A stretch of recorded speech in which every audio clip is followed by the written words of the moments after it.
Ngwanani vana vaMwari. Amen. Tinoda kutenda Mwari nekuwaniswa mukana wakadai wekuti tidzidze kubva mukati meshoko raMwari. Tinoda kungotenda nemharidzo yevana inotibatsirawo nesu kuti nyangwe zvose zvatinoita tigonewo kuzviita nemoyo yedu yose. Chidzidzo kwatiri nyangwe nesu vakuru kuti in everything that we do, dai Mwari vatipa simba rekuita tichirevesa tirege kuita masiyandaita. Mukazitarisa nyangwe manamatiro atinoita chaiwo, mamwe acho ndekungoti chero ndaita sei, chero ndaenda, hapana serious pazviri. Toda kungotenda Mwari neshoko rakakosha kwazvo rauya kwatiri. Toda kungotendawo Elder Mzhona nepfungwa dzatabata makuseni. Chikuru chandangobata ndechekuti vhangeri rofana kuenda, tofana kuriparidza pose patiri. Kwa ivhangeri kwete yose yose. Chapter 24 verse 14 kune vanonoka vaiverenga ikati ivhangeri youshe inofana kuparidzirwa. Ipapo ndokuti kuguma kuite sei, kusvike muripo here vanhu vaMwari. So Mwari dai vatibatsira, dai vatiita zvakanaka kuti mukati mekurarama kwedu tanzwisa pfungwa izvi yekuti tofana kuparidza ivhangeri, but kwete ivhangeri yose, but ivhangeri youshe. Mwari vatite zvakanaka. Nditenderei panguva ino kuti ndingobata pfungwa iyi yandinovimba kuti nguva yacho pakaipa. Ndinofunga kuti ndichazama kubata chero patasvika ipapo. Kana patinenge tasvika, hopefully Mwari vanotibatsira kuti tiwane pfungwa dzinokosha pazviri. Ndoda tibate pfungwa yatinowana pana zvakazarurwa chapter 15 nazvakazarurwa chapter 16. Mukatasa pane pfungwa iripo inoti Armageddon and the 7 last plagues. Ndo musoro wenyaya watoda tibate panguva ino. Armageddon and the 7 last plagues. Mukatarisa kune zvimwe zvinhu zvokuti zvikataurwa mukati meBhaibheri, mukati meshoko raMwari, tinovhunduka kuti zvimbori zvii, ani ndizvo here? Zvimwe zvacho hatitonzwisisi kuti chiko chirimbotaurwa nezvacho. Zvakafanana nekuti munhu akanzwa nyaya yeArmageddon, ani ndizvo here? Kune vamwe vanhu vanotori masaradha sesu kudai, but nyaya yeArmageddon hatimbonzwisisi kuti chii kana kuti zvii zvaida kutaurwa neshoko raMwari. Ndo zvimwe zvada tingozama kubata tichimhanya pfungwa dzinokosha dzaida kutaurwa kwatiri kuti dzitibatsire mukati mekurarama kwedu. Mukatarisa Mwari vakarongeka to such an extent kuti havana kusiya vanhu vanovanamata vaine zvinhu zvavanofungidzira zvavasina chokwadi, but Mwari vakaisa zvese pachena kuburikidza neshoko ravo. Mwari vakaisa zvese pachena kuburikidza neprofesi kana kuti nechiprofita. Saka Mwari havana kungotisiya kuti zvimwe zvinhu titadze kuzvinzwisisa, but chinogona kuitika ndechekuti ndisu tinoshayiwa nguva yekuverenga nenguva yekuvhura kuti tinzwisise kuti zviprofita izvi zviri kumborevei kana kuti zviri kunongedzera papi.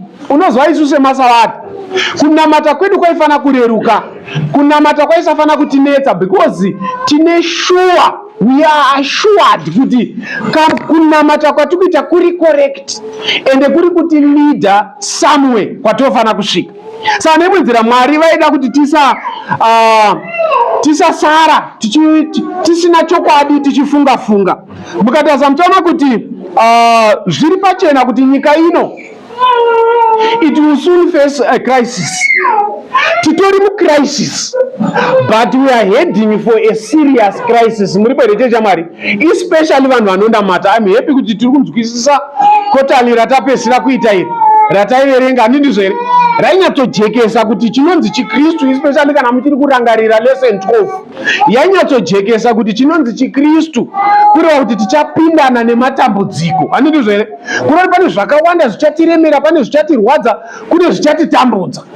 Zvimwe zvacho ndo zvatinodzidza kana Bhaibheri richitaura nechinhu chinonzi the battle of Armageddon. Ukaona pachitaura nechinhu chinonzi battle, kureva kuti hapana kuchipa. Muri vanhu vaMwari, pane hondo nekunetsana kuripo. Saka ndo zviri kunzi isu sevana vaMwari ndafana ndakuudzai kuti this is going to come. Naizvozvo pazvinouya imi chigarai makagadzirira, nokuti pari kuuya zvinhu izvi zviri kuda kusangana nemi kuti muve ready. Mukatarisa tikaverenga chapter 13 yazvakazarurwa verse 16 neverse 17 panotaurwa nyaya yekunzi pane chikara chichamanikidza vanhu vakuru navaduku, vakafuma nevasina kufuma, varombo vari kutambura vose. Chichamanikidza vanhu kuti vaite sei? Vapiwe chiratidzo muruoko nepahuma dzani nepahuma dzavo. Zvikanzi kuti munhu arege kuvapo, anogona kutenga, anogona kutengesa kana asina this mark of the beast. Kureva kuti icrisis iri kutaurwa kunzi kumberi kwedu kune crisis ichauya kuburikidza nekutenga nekutengesera. Okuti mukatarisa upenyu hwedu, especially isu tigere mutown, hwakazembera pakutenga nekutengeserana. Muri bara mungacho, but Bible rochiti be careful, because kumberi kwamuri kuenda kuchaita crisis pakutenga nepakutengeserana, to an extent yekuti hauzogoni kutenga kana usina kureceiva mark yebeast. Hauzogoni kutengesa kana usina kureceiva mark yebeast. Wona izva zvinoita zvinhu zvacho izvezvi pati kutorarama tiri kukurudzirana kuti munhu ararame zvakanaka. Wana chaunotengesa, andinokurudziredu, wana chaunotengesa, wanawo pa usangogara uchimirira salary, andino zvatokurudzirana. But mukuita izvozvo we are heading for a crisis. Handisi kuti kutengesa kwakaipa, handisi kuti kutenga kwakaipa, but mukutenga nemukutengesa ndo matakamirirwa naSatani. Murubata nyacho, Satan is very careful. Achazozoti vanhu ava ndichavabata chete. Saka neimwe nzira zviri kutsvaga kuti isu vari kurarama izvezvi tisolve relationship yedu naMwari ive correct. Nokuti relationship yedu naMwari ikasamira zvakanaka, kuda kuti pane zvakawanda zvichatinetsa pamberi apo. Zvanzi asi Mwari manje anoratidza zviri mberi kuti zvitidetsere pakusimba. Zvakafanana nenyaya yatikutaura nezvayo. Mwari anogara airatidza kuti imi garai maziva kuti pane yamuchasangana nayo inonzi the 7 last plagues. Hamufaniri kudzivhunduka, but imi gadzirirai ukama hwenyu naMwari rini izvezvi. Muri kuenda naMwari kana magadzira izvezvi, kureva kuti when this comes munenge muri safe, hamuchavhunduki, nekuti muri kuziva kuti zvinhu izvi takazviudziwa kuti zvichauya, therefore we are ready for it. Muri kuenda naMwari. Zvani panapa mukatarisa, ndichaona ndoda tiverenge pana chapter 15. Hatizogoni kuverenga yose nekuda kwenguva, but zvazvakanaka kuti Mwari achitibatsira timboenda through chapter 15 yazvakazarurwa yose, tiverenga verse by verse, but nekuda kwenguva manje zvimwe tangomanya zvimwe tisiya. But ndokukurudzirai kuti kana tabva pano imonogarai pasi muverenge moga munzwisise nyaya iri apa. Hazvityisi zvirumu, hazvinetsi kunzwisisa, but zvoda kuverenga mweya waMwari uchititungamirira uchitibatsira. Ndoda kuti mutiverengere verse 8 bakudzi. Verse 8. Yes. Temberi ikazara noutsi hunobva pakubwinya kwaMwari napasimba rake. Zvakazarurwa chapter 15 verse 8 iri kuti panapa temberi ikazara noutsi hunobva pakubwinya kwaMwari, dzikai nayo, napasimba rake, napasimba rake. Kukasava nomunhu wakagona kupinda patemberi, kukasava nemunhu wakagona kupinda patemberi, kusvikira madambudziko manomwe avatumwa vanomwe apera. Right, zvikanzi kusvika madambudziko manomwe aita sei? Apera. Pfungwa iri kuda kuburiswa panapa ndeyekuti pataini iri kuda kuitika matambudziko manomwe, mutemberi hamuna munhu, mutemberi mune chiutsi, hamusi kugarika. Muri kubata mungacho, saka munogona kutozopindika koga after the 7 last plagues. Neimwe nzira tikuti isu tinonzwisisa kuti mutemberi mune munhu. 1844 takazvidzidza tikazvinzwisisa kuti Jesu wakatopindamo mu the most holy place, basa rake riri rekumirira isu, handinizvere?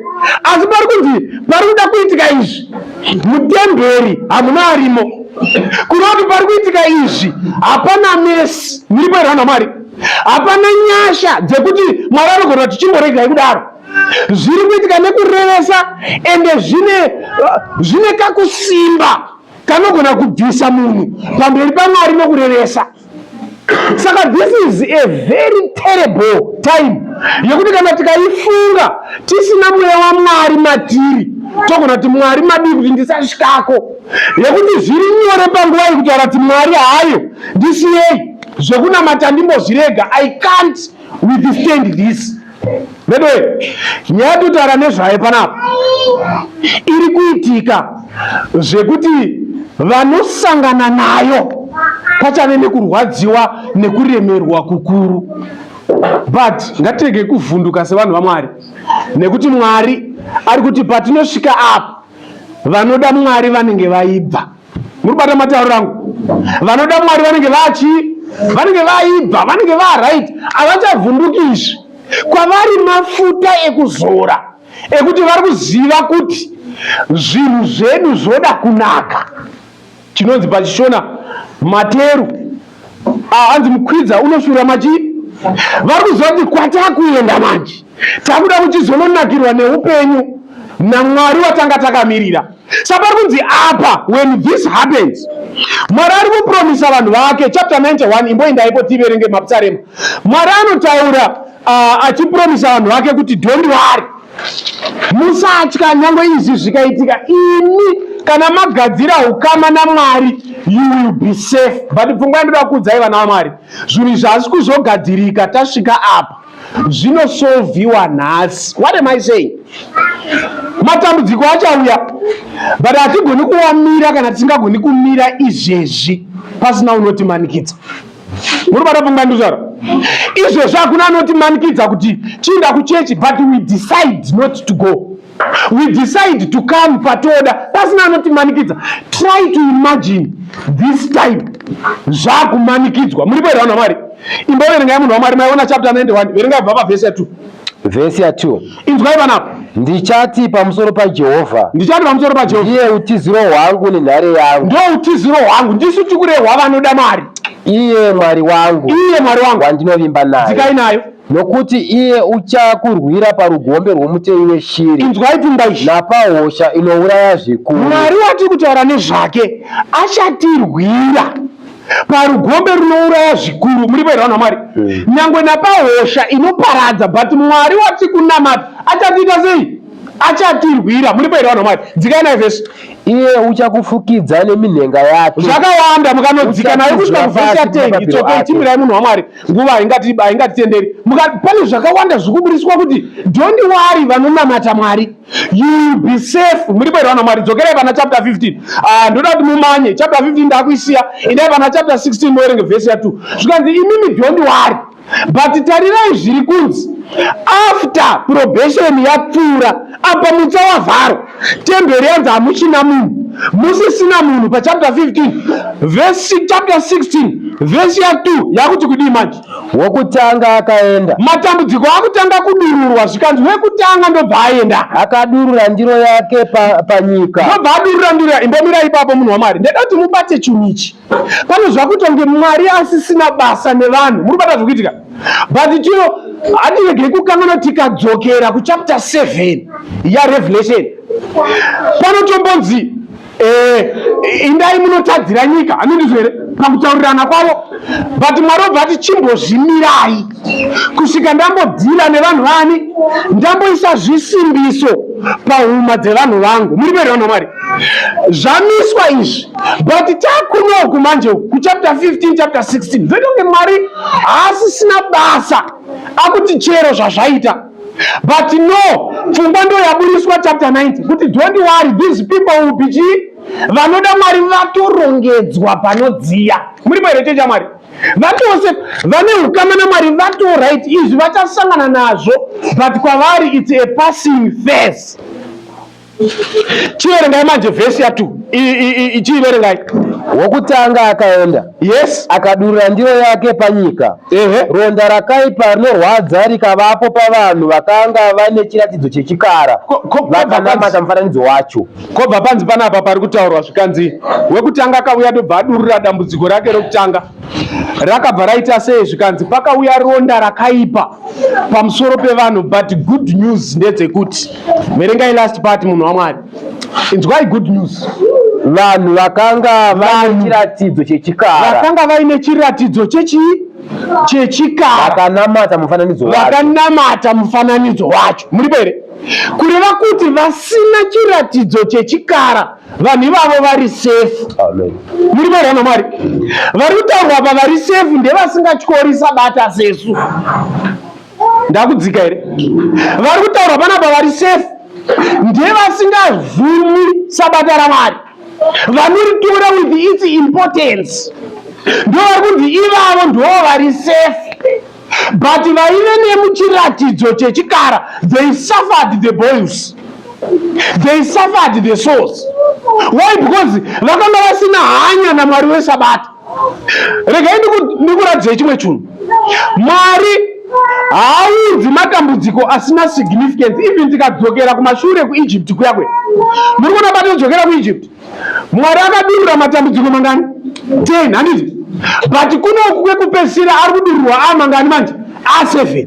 Kunoti mamwe 3 euko Mwari ari kuti chirega ndichisiyana nawo. And even mukadzokera kunoverenga kuEgypt, paanodurura 10, matatu ekutanga airova vanhu vose, but aya 7 aya akanga ane chekuita neobedience nevasingadi Mwari. Amiri kana muri kubata pfungwa ndikuta ane chekuita zvazvine chekuita nekuteerera kwako nekuda Mwari. Kureva kuti vaMwari vaive safe, Israel yaive safe. Muripo here? Zvimwe chete nepatiri pa7 aya, Israel kana kuti vanoda Mwari vari safe, but vasina ukama naMwari they are not safe. Ende mukaona kuti paaidurura matambudziko, mukatarisa paanotanga rechi 3 kwai matatya, handiti zvere? Mukatarisa sei aivapa matatya, mukaverenga kunonzi matatya akanga ane significance kuna Egypt zvakadaro, to an extent yekuti vaimutora as vaimuti the god of fertility. Vaitori nezvidhori, mukatarisa nanhasi zviriko zvekuti chine chakaitwa chiri chimunhu asi chine fesi yedatya. What for? Vari kuti is a god of fertility. Saka vaiti chimwari chefertility ichi chine simba kupfuura nyangwe Mwari wamungataura. Saka Mwari abvati no problem, regai ndimbokuratidzai kuti matatya amunoda anogona kushungurudzai, zvimwari zvenyu zvematatya zvinogona kukuabhusai. Mwari ndobva avakandira matatya and they suffered kusvika vanyatsoona kuti data harina simba paupenyu hwemunhu. Mubata pfungwa yacho. Even kwatiri kuno takuona panapa Mwari ari kuti right, regai ndimbokupai maboils why vanhu vanhasi vanozvida, handiti zvere? Vanozvida to an extent yekuti vamwe munhu kana ari paselfie so anonzwa kuti ndini chaari kutsvaga paselfie, you are looking upon yourself. Nguva inotora munhu ari pamira achizvigadzira so, kunyatsonzwa kuti ndini. Muri here? Munhu anotenderera so achitarisa so pagirazi so. Why? Because self exaltation. Saka Mwari ari kuti mwiri wewe unofunga kuti wakakosha, uchaona kuti hauna basa pamberi paMwari, wazara maronda. Ubara pfungwacho. Saka Mwari ari kuti zviri nani kusacrifice the body for the sake of your salvation. Kuti pekutanga maboils wakavata so uchituka magumbezi anonamira maronda. Muripo here? Ungauda mwiri wakadaro. Chasara ndechekuti unotaura kuti Mwari ndimwe chete wandoda, but chondishamisa pavanhu ava manja, chondishamisa pane ava vari kutaurwa, vari kunzi vanga vareceive the mark of the beast, kwai ava vaitowedzera kutooma. Zvimwe chete ndakafunga pandaigadzira mharidzo ndikati zvimwe chete nezvatinoita, dzimwe reasoning dzatinozvipa kana tichibva pamberi paMwari. Makambozviona? Tinozvisimbisa so. Ndiani asingazivi kuti zvinhu zvakaoma, ndiani asingazivi kuti takanamata kubva kudhara. makamumanzwa language iwayo kubva kare tichingona mari kubva tiri hwana kudai tikapinda chechi nanasitundu vedu nanhasi hapana zvamunotiudza. Izvozvo ndozviri kunzi Mwari ari kutsvaka vanhu vanobva pane imwe stage yekutenda vachienda pane imwe. Maboys ndobva Mwari akanda, ndobva ada kutongoratidza munhu you cannot trust yourself. Kozikana wakuzvitarisa wakazara maronda muviri wese zvichakubatsirei? Verengai vhesi 3 munhu waMwari. Ndobva Mwari ati hazvina kukwana, ndobva ndiri kumhanya vanhu vaMwari irai dare leseni tinyatsofamba mbichana tichiita mbichana. Chipiri akadurura ndiro yake pagungwa, ndobva wechituwa wabva auya rikasanduka ropa somunhu wakafa nezvipenyu zvose zvakanga zviri mugungwa zvikafa. Mvura ikashanduka ropa. Muri bwera vanhu vaMwari, ndobva taona masizi panapa nemaocean zvose zvashanduka zvashanduka ropa. Chii chapter 18? Verenga chapter 18 yazvakazarurwa munhu waMwari. Ndoda kuti mungoverenga verse 16 kusvika pavhesi 18. Mvura yashanduka yaita ropa. Mwari ari kuti kudikwa masvika paire verse 16. Namo guta guru rakanga rakapfeka mucheka wakanaka mutsvuku nomushava, rakanga rakashonga ndarama namabwe anokosha namaparera. Inzwai nyaya iyi. Nokuti nenguva imwe pfuma huru yakadai yakaparadzwa. Nenguva imwe pfuma huru yakadai yakaita sei? Yakaparadzwa. Mwari ari kutaura panapa achiti don't worry, I will bring some economic sufferings. Ndichadhila nemi. Muri kuona chapter 18 kuri kunzi vaiva nemabwe emhando yepamusoro. Kuna vanhu vane mari, muri bwere. Nezuva pana ndaitaura naye ndiwa muvhangeri vachiti kune vanhu vane mari, muri bwere, vekuti kana akagara so anonyatsonzwa kuti ndini. Ende nanhasi nesu tiri kushingirira kutsvaga mari. Ende kana tawana mari tinofunga kuti tawana zvose. Mwari ari kuti don't worry, ma-economic system enyu ndichamawisira pasi. Nedzimba dzamakavaka dzamuri kufunga kuti dzoshamisira dziri gold plated mukati, I will deal with those economic systems will collapse. Ende Mwari anongachizama kuzviratidza. Unoziva zvimwe zvacho ukatarisa, mukatarisa paya painzi pakarohwa the World Trade Center, that was 11 September attack iya yatongotaura nezvayo. Hatimbozvinzwisi kuti zvinhu izvo zviya God is saying something kwatiri, muri bwere. Maine nemari kamuyambo mabuilding emhando yepamusoro achiita sei? Ende mukatarisa spirit of prophecy kaverenga testimonies for the church, ende White anga akatozviona kare zvikanzi mabuildings angavakwa nevanhu vachiti these will never be destroyed, I saw them going in ashes. Munhu waMwari achizviita sei? But isu vari munhu vanozviti masavada. Chiprofita chacho hatinei nacho, hatichiverengi, tinongoti bhuku razvakazarurwa ndiri maeridzi handinuzvere. Ukada kuriverenga hope dzobata. But yeti ndio mune kusimbiswa kwekuponeswa kwedu. Muri bwera vanhu vaMwari. Mutori tikariverenga bhuku iri tikadzika naro tikanzwisisa zvinhu izvi tinoita serious nekunamata kwedu. But izvezvi we are not serious. Why? Because hatisi kunzwisisa where we are going. We don't know where we are going. Zvikanzi paita economic collapse panapa, Mwari ati don't worry, inini ndichadhila nemi. Zvamunotemba izvozvo, mari yamunoda iyoyo ichashayiwa simba. Pari kuita suffering bara. Munhu haana utano, mwiri wakazara maronda, mari hapachina, unobatsirika sei? Verengai zvenyu vhesi 4 munhu waMwari.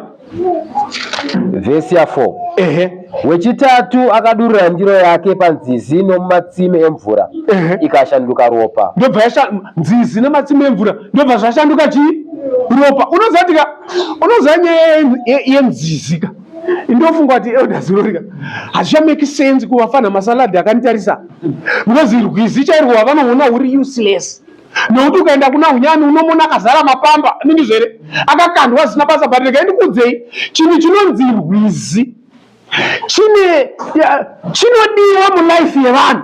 Mukadzokera muOld Testament munozoera kuti kune vamwe vakamboita effort yekushandura direction yerwizi. Amen. Rwizi rukanopinda nepavo, asi vanoziva kuti rwizi ruchavapandukira. Matsotsi akauya akapinda nemomo vakanobudikira vamuteritori mavo. Rwizi ende unoziva vanotaura kuti rwizi ruchashanduka ropa. We will never get to understand this. Flow to the flow of blessings. It will be destroyed. Mimwe nzira Mwari pari kushanduka ropa maocean maseas nerwizi Mwari ada kuzama kuratidza kuti imi neni hatichina ukama. But vari kunzwa they are not understanding. Mukatotarisa kwanzi vakatoti uyu Mwari uyu vakatowedzera kumutuka. But Mwari achicommunicate. Of course mutsa wanga wavharwa zvavo. But God is communicating to them kuti edwe ndakakupai nguva ende nguva yacho unoziva chinondirwadza ndechekuti vamwe vanenge vari ipapo tisu amuriwe zvinobatirwa naMwari iyesu vakagara pano nhasi tisu tinenge tiripo titi Mwari ari kujairira vanhu ndosaka ndakarega kumunamata ndosaka ndakabvako. But yeti ivo hauna kuziva kuti nguva yawaitambisa ndiyo inhasi yaitibetsera kusimba kubuild a relationship naMwari. It is now. Ndikuti vanhu vaMwari ngatibatei chinhu ichi. Ipo paya patinodecide kusauya kuchechi we are fighting a battle. Ipo paya patinodecide kusaverenga bhaibheri shoko raMwari we are fighting a battle. Tiri kugadzirira the battle of Armageddon. Tinogadzirira kuti hate tiriko tichimiramira tiripo pafight dzacho tiripo tichitawo tiri kusaidi redu. Munhu waMwari manyai iverenge vhesi 8 maiverengai inzwai panapa vhesi 8. Zvino china akadurira ndiro yake pamusoro pezuva ndobva adurira ndiro yake simba kuti ripise vanhu nomoto. Zuva ndobva ragocha vanhu vakapiswa nokupisa kukuru. Vanhu vakapiswa nokupiswa vakamhura zita raMwari une simba pamusoro pemadambudziko ava. Havana kutendeuka vamukudza. Vakatomhura Mwari muri bata ndofunga ndikuda vhesi 9 handiti. Vakatomhura Mwari nekuti vatsva nechi. But yeti vaifana kunge vatori safe. Dai vakagadzira ukama hwavo nani naMwari. Vatomhura Mwari vana. Zvapana pamukatarisa unoziva zuva ka unoziva katitaura zvezuva indofunga kuti pambati hatinyanyorizwisisi. Unoziva pane umwe munhu aitsanangura nyaya yezuva rimwe dhei ndichiteerera achitsanangura zuva kwai kunonzi kuMexico aiti northern Mexico. Hanzi kunopisa zvokuti zuva rinogona kuita 115 degrees Celsius. Kwazvokuti shiri ikanopinda mainogona kuhwanda muti mumvuriso ikanobuda imomo so haiti kana 10 meters inenge yawira pasi yafa nezuva kwete nemoto.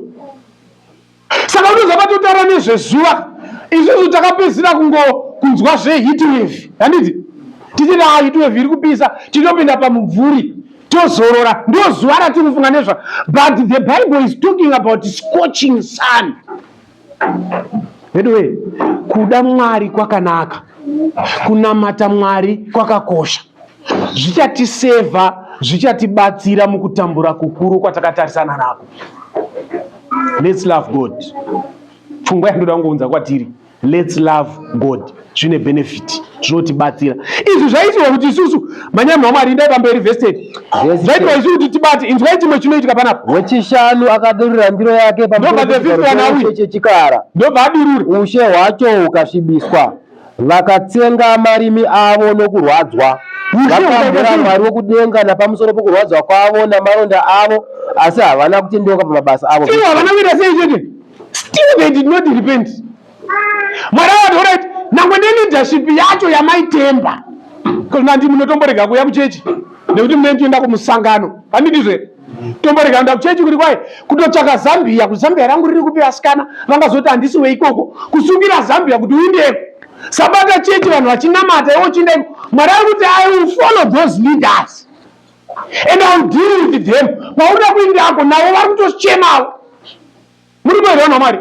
Saka the time is now for us kuti tigadzire relationship yenu naMwari irongeke. Checha Mwari muri pere. We are heading for a disaster. This is a fact. But very safe ndevari muna Mwari. Very safe ndevari kugadzira relationship naMwari kwete mangwana izvozvi. This is the time. Hatigoni kuzomira kuti Mwari today. Mwari kwa mangwana kumberi uku tambomuramba nhasi zvakareruka tambomuramba nhasi zviri nyore. Vanhu vaMwari kana pane chinhu chatingafurirana ngatifuriranei kuda Mwari izvozvi. Hachisi chigai kuuya kuchechi nguva yatoda. Hachisi chigai kurega kuenda kumidweek. hachisi chigai kurega kuchengeta sabata, hausi uchenjeri, but tisu tiri kuzviuraya. A time of disaster is coming. Vari safe ndevane relationship naMwari.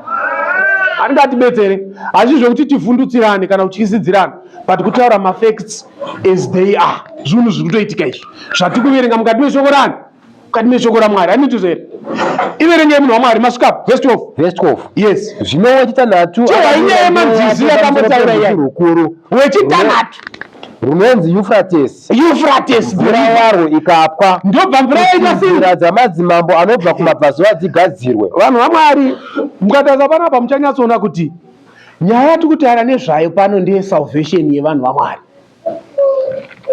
Vanhu ava kuti vagone kuponeswa, vanhu ava kuti vagone kusevhwa, zvimwe zvavanovimba nazvo zvofanira kubviswa.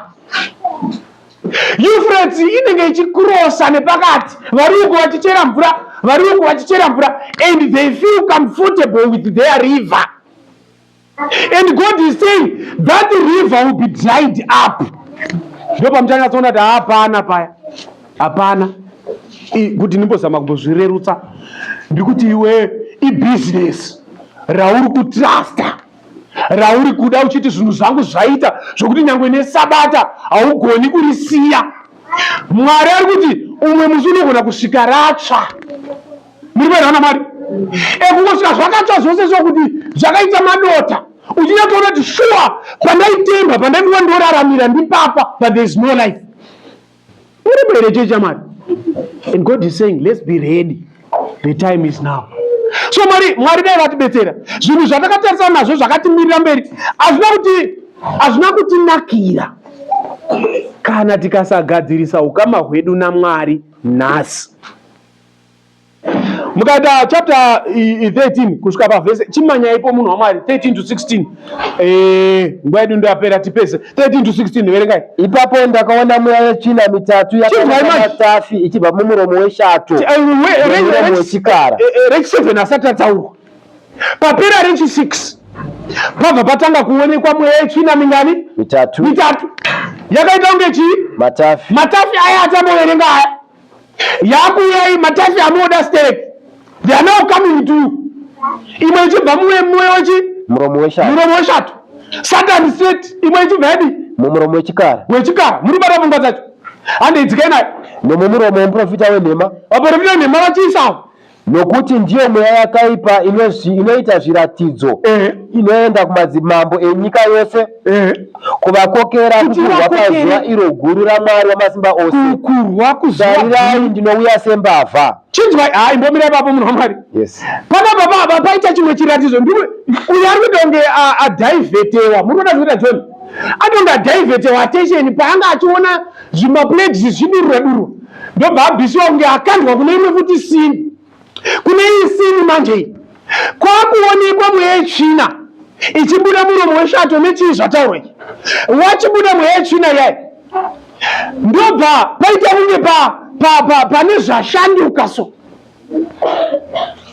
Munhu waMwari maiverenga verse 14. Verse 14. Nokuti ndiyo mweya yakaipa inoita zviratidzo, inoenda kumadzimambo enyika yose, kuvakokera kukurwa pazuva iro guru raMwari Wamasimba Ose. Dzikai. Verse 15. Tarira, ndinouya sembavha, wakaropafadzwa unorinda, unochengeta nguo dzake. Bira ini bakudzi. Zvinoda kuti hazvichahwisisiki. Muri kubata zvikuitika. Maplagues asati apera. Pane vabataura zvemunhu unouya sembavha. This is the last time. Ndosandi kuti vane ukama naMwari vane votoziva kuti zvedu zvoda kuita sei apo. Jesu ari kuti mukaona 6 aya muchitoziva, vanoziva chronology dzekunamata, vanoziva kuti from this kwasara 1 nechi 7, but anouya sembavha akuda kutopindira panyaya yacho. Muri kubata zvikiitika. Tarirai ndinouya sembavha kune vasiri ready, but kwete kunesu. So hatisi venyika kaisu. So handitakaisirwa pachena. Tikanzi zviverengei kuti muzoona kuti izvozvo unofanira kutoziva kuti ukaona hondo dzowanda zviri kukuudzai kuti nguva yadi yafamba. Ukaona zvirwere zvouya kuti izvozvo kuri kunzi yekwauya imwe flu yekwazodai iri kunzi imi be careful, ikwatiri hariuyise mbavha. But kune vasingadi kuverenga iri shoko iri ndo kwarinouya sembavha. Muri kubata pfungwa yacho. Verengai munhu waMwari, dzikai. Wakaropafadzwa unorinda, unochengeta nguo dzake, arege kufamba asina kupfeka, vaone nyadzi dzake. Verse 16. Akaunganidzira panzvimbo inonzi Hamagedhoni. Ndobva aunganidzira panzvimbo inonzi chii? Hamagedhoni. The last battle yevanhu vaMwari. The last battle yevanhu vaMwari. Mukatarisa muchaona tikadzokera kuna Isaiah chapter 14 verse 12 to 14, munonzwa kuchibvunzwa kwaiva waseiwe Satani anindizve iwe kwanzi wakati mumwoyo mako ndichasumudzira chigaro changu chine kumusoro kwenyeredzi dzamwari anindizve. Ari kutaurwa ndiSatani.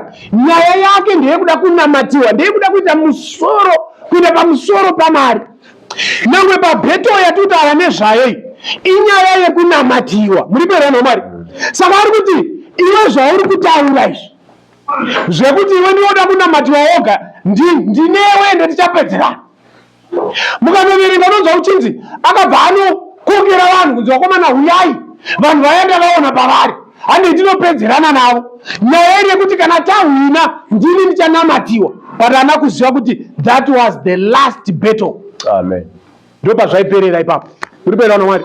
Ndopa ipapo Hamagedhoni chii zvikanzi vanoti this is a Hebrew word rinoreva kuti HAR zvichirevei mountain, Megiddo congregation. Saka this is a congregation iri pagomo. Handindizvo here? Zvikanzi chii chiri kuitika panapo? Chapter 12 yazvakazarwa. Imboverengai verse 12. Verse 12. This is a common verse. Saka farai kudenga nemi munogarako, munenhamo imi nyika negungwa, nokuti mweya wakaipa wakaburukira kwamuri. Yes. Akatsamwa kwazvo, nokuti unoziva kuti une chinguva chiduku. Verse 17. Verse 17. Zvino shato yakatsamwira mukadzi ikaenda kunohwana vana vake vanochengeta murayiro waMwari vanobata kupupura kwaJesu. Saka mukatarisa pana pari kunzi mune nhamo. Vane nhamo ndevapi? Vanochengeta murayiro waMwari nekupupura kwaJesu. Chimwe chinoita kuti tisaita maproblems mukunamata kwedu, hatina ukama naMwari. Chimwe chinoita tisaita maproblems ndechekuti we are not even related. Kutotambudzirwei Mwari wacho hatina ukama naye. Handindizvo here? Kana kukanzi endai munobata hama dzose dzapurezidendi, muri peri, endai munobata hama dzose dzapurezidendi, munotaura kuti vanhu vangasvika kumba kwedu vachinei? Vanoti chokwana papi chimunhu chavo? Hatipo panyaya yacho. Handindizvo here? Zvimwe chete apo kwanzi endai munobata hama dzaMwari. Kutobatirwei? Ama vatambauka kuti utsvagirwei zvedu izvi? Isu Mwari wacho taingopfuurawo nekuchechi kwavo vanonamata vachidii, vachinamata isu tongopfuurawo napo. Handindizvo here? It's very possible kungopfuurawo nepavari kuita sei. Unoziva zvimwe zvinhu inopedzisira yarutini. Muri kuerana naMwari? Rutini yekungofunga kuti nhasi iSabata, musoro mako wakatorejesta kana iri Sabata ndofanira kuenda kuchechi kunonamata. But are we building a relationship naMwari uyu kuti tisapinde mune izvi zvatiri kusangana nazvo? Vanhu vaMwari, nguva yedu ndo iri kuita shoma. Verengai chapter 16 munhu waMwari verse 15. Iverengei verse 15. Verse 15. Tarirai ndinouya sembavha. Tarirai ndouya sembavha. Wakaropafadzwa unorinda. Wakaropafadzwa unoita sei? Unochengeta nguo dzake, unorinda kuti arege kufamba asina kupfeka vaone nyadzi dzake. Vanhu vaMwari, tinofana kusimira glory of God. Wakaropafadzwa unorinda ndiye munhu ane blessing. Chapter 3 yaJoel verse 16 and 17 tinamati tikanzi wakaropafadzwa unorinda. Vanhu vaMwari, kune zviri mberi zvakatimirira zvatiri safe kana tiri muna Kristu, zvatiri safe kana tine relationship naMwari, zvatiri safe kana tikanamata Mwari nekurevesa izvezvi. Hatizodzidziri kunamata Mwari mberi uku, zvakuoma totanga kusimba. It's now. Nokuti imwe chatobata ndechoti mukaverenga Hamagedhoni tazomanya this is the last battle. Zvikanzi kana tiri ipapo Mwari ndo paachahwina battle yake. Satani ari muprocess yekuti handei. Mukatarisa pataverenga chapter 16 apo kuzasi kwacho kwanzi ari muprocess yekuti handei tavaona tinoparadza chiguta shuferi ichavawira and they will be destroyed for good. Chivi hachichazowanikwi nekusingaperi. Bhaibheri rotaura kuti vachatsva nekusingaperi, kwete kuti vanhu vacharamba vachitsva, but vanhu vachave destroyed. Nechivi chichaita sei? Chichaparadzwa zvachose. Verengai chapter 3 verse 16 munhu waMwari. Chapter 3 verse 16. Yes. Jehovha uchaomba ari paJerusarema, denga rose nenyika zvichadengenyeka. Alright. Asi Jehovha uchava utiziro hwavanhu vake. Jehovha uchava utiziro nenhare yavana vaIsraeri. Nenhare yevana vani? Yevana vaIsraeri. Kuve vana vaIsraeri, it comes with a qualification. Mberi vanhu vaMwari, hatingoiti kuti hatifaniri kuzvifurira kuti kana tikadya zvinotonhora nesabata tichiuya kuno tofunga kuti takwana muvana vaIsraeri. It calls for a relationship with God. The battle of Armageddon ihondo yezvakaipa nezvakanaka, ihondo pachadestroywa sin for good. Handizo ihondo yepachaburiswa vanoda Mwari nevasingadi Mwari. Vanoda Mwari vachiita ukama naMwari usingaperi, vasingadi Mwari vachidestroywa nekusingaiti sei. Saka izvezvi we need to sort out our character defects. Muripo here? Ndio time yacho iyoyi yekutogadzirisa character crisis yatinayo, yekuti kana tiri pasina vanhu tiri zvimwe zvinhu, kana tiri pane vanhu tiri zvimwe zvinhu, kana tiri pane vanhu vekuchechi tiri vamwe vanhu, kana tiri kune vasingatizivi we are other people. We need to sort out our characters. Haichazi nguva izvezvi yekuramba tichizikamwa kuti masaladha matotsi. Muripo here vanhu vaMwari? Haisisiro time yacho izvezvi yekutozikamwa kuti hakupiko kupiko inhumbuti.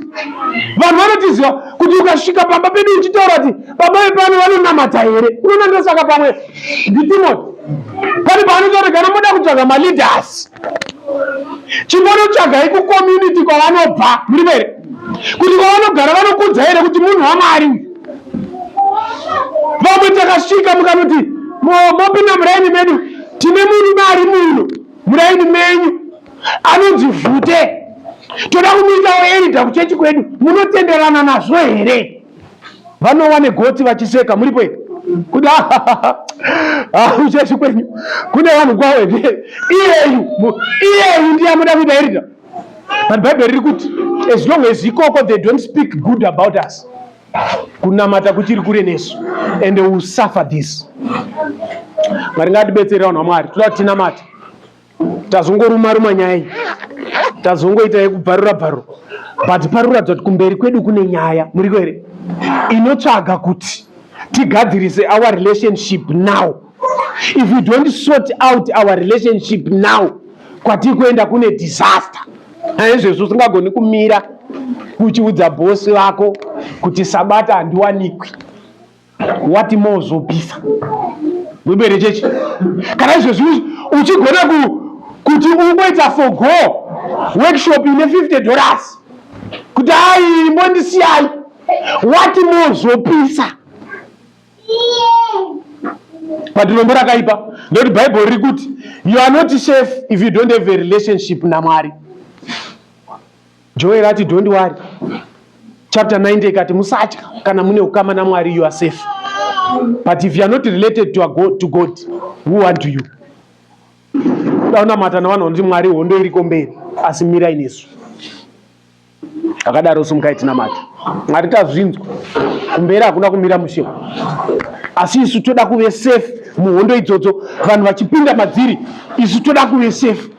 Hatizogoni kumbopamira kana tiri toga, hapamiriki.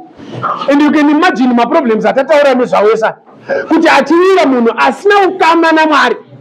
Mind you, tati probation inenge yanopfuura, hapachina mukana wokutendeuka, but kutambudzwa chete kwekuti wakaramba nguva yawaive uchipiwa.